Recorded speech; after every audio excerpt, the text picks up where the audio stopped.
I failed my MRI exam before I even started it. Let's get into it because this is a little lunchtime I got before my next patient, and I'm breaking it down. I just recently did a reel that, and a short, excuse me, I did a short that answered that question.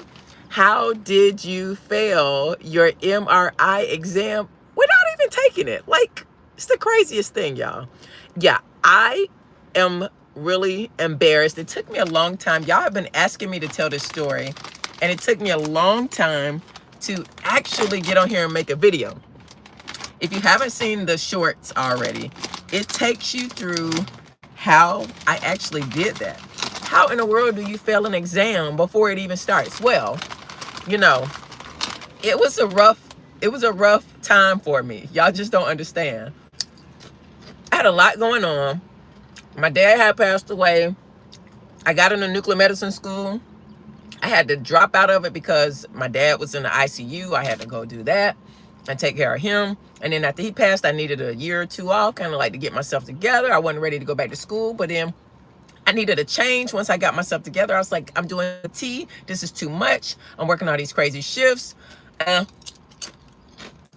I needed to add more to my life for options. I'm always preaching about options on here. So your girl lived by what she says. So I said, you should go to your employer. Y'all got to watch the video too. How I failed my MRI exam before it started. I went to my employers, a few of them, several lead techs that I had, they kept making up excuses. They would cross-train other people, but wouldn't cross-train me. And I'm like, dog, I work every shift, I do everything. And they kept saying, well, you don't have MRI experience. Well, how am I supposed to get MRI experience? Back then, they didn't have MRI schools. All these schools that you got now, they didn't exist back then, y'all. So how am I supposed to get experience? And I was just getting frustrated. And I'm like, maybe this just isn't for me. So I purchased the online book trying to do, but you still got to get clinicals in order to get ARRT curriculum, get your certification, right? But nobody would let me get clinicals. I went to another employer. She was like, no problem, I got you.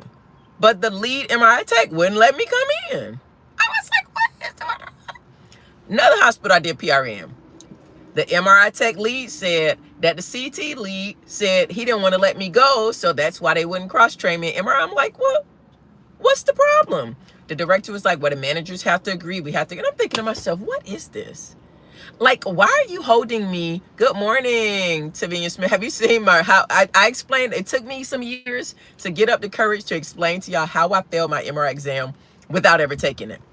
So please watch that video. Give me some support over there, because it took a lot for me to share that story. Let me know in the comments when you watch that video. Can you relate? Did you guess that was the reason why I failed the exam? Like, was that even on your radar of why I failed my MRI exam? I don't think anybody could ever guess that was the reason why I failed the MRI exam. I really don't. Because I would have never thought nobody would have failed an exam for that reason, but it happens, y'all. I have heard it happens. And I got some more to say about it too. So for lunch today, I'm eating American white with turkey, maple glazed turkey on some honey wheat bread and some siete lime chips. Yes, that is lunch today. Yes, I got a lunch. But yeah, so anyway, I failed. Not for any reason. And when you watch that video, you're going to go, oh my goodness, I see why it took her years to tell this story. Because I know y'all going to go in on me about this. But it is my last shorts. You can find it right here. How I failed the MRI exam before I started. But I had a lot going on. As I told y'all, my dad had just died a year or so before. I had to get kicked. I got out of nuclear medicine school because I had to go take care of my dad. Couldn't go back into that program. So I tried to cross-train. Nobody would cross-train me where I work. They kept saying, oh, no, we don't want to let you go out of CT.